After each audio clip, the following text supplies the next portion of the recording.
Hey, thanks for tuning in today. Hope you're having a really great week. Something I don't really talk about on this podcast, but it's so important to business is finance. Obviously, when you're a solopreneur, you play many roles in your business. I really enjoy the marketing role. I enjoy doing this kind of stuff. I enjoy delivering the work for clients. I don't mind the business development side of things and the sales side of things. Like, I don't mind it at all.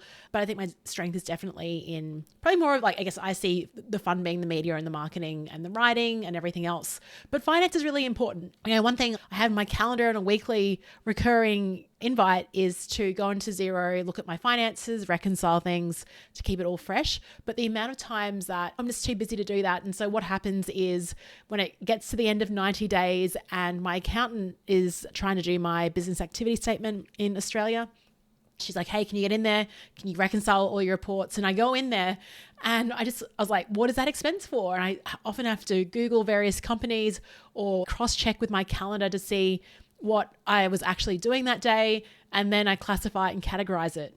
Well, the good news is, I just come back from Nepal. I have been away from my Xero account, but I dove in yesterday to have a look. And they've got this new tool in here. It's called Jax, Jax. That's capital. It's all in capital. It's in beta mode. So what it is, I'm just going to read this out to you on the site and tell you why I'm talking about it today. It basically says, unlock critical insights and get more done with the new Jax in beta.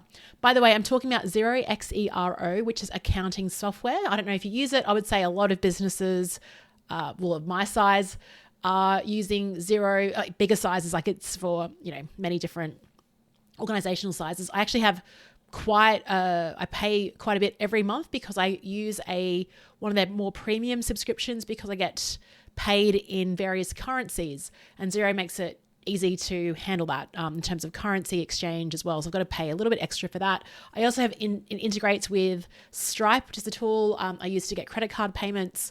So it's quite, I think it's definitely worth the investment, even more so now because, I used to hate having to go in and reconcile. It would take time. It's kind of tedious. But what I love about this tool is I actually have it enabled. I enabled it yesterday, and I got Jax, this admin tool, it's using AI to actually reconcile for me. Now, what it doesn't actually completely reconcile it, but it suggests what it might be for and categorizes it into the relevant account. So what I love about this process is that, it takes about 80% of the guesswork out of it. So I go through, I think, oh yeah, that's about right. Or no, I'll switch it or add some notes. But it just did this really great job of a first cast at classifying my, what I'd spent over the last couple of months. It was really useful. Now, apparently, I'm on the site now, it says also, you can also make smarter decisions and supercharge your admin with Jax. Yes, I agree with the supercharging your admin. It says, gain critical insights through its advanced conversational capabilities, ask how to improve cash flow, get revenue or profit trends, or help with creating invoices or quotes. So I haven't even dived into this part of Xero, but I'm pretty excited by it, to be able to talk to it. Now, this is interesting. I'm really curious. It's end of December, so I imagine late December, early Jan, I'll get an email like, hey, can you go in and reconcile?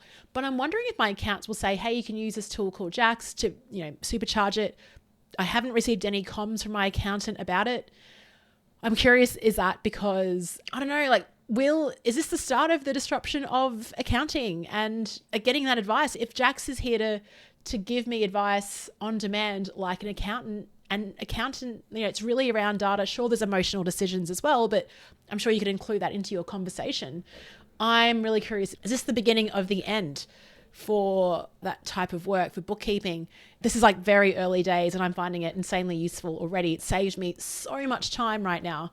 There's no additional fees right now. So it's pretty cool. It's not using our data to train the LLM, which is also good. And well done to Xero for bringing this out. It's one of the first cases of a company that's been using it really effectively. Peloton recently are using AI to prescribe you workouts and to give you trends on that.